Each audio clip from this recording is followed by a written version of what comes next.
Eto na yung mga mangga. Hinugasan ko na po at ilalagay ko na sa garapon.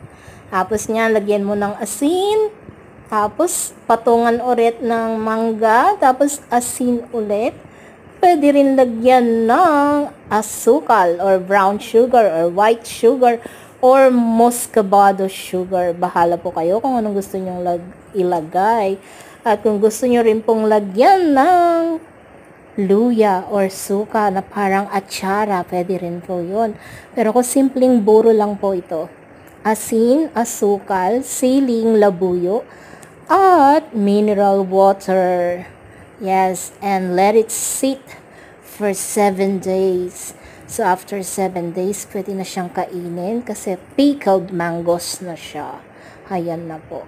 Ang daming mangga niyan. Binalatan ko kanina. Nagkasugat-sugat pa ako. Hindi, biro lang. Hala po, sugat po. Tapos sabihan nyo, sa lawla ako. Hindi po, walang sugat. Ayan na yung garapon ko. Puno na ng mangga. Kain na po tayo. Ang sarap niyan after 7 days. Opo, bye-bye. Thank you po. Ay, naku, baligtad.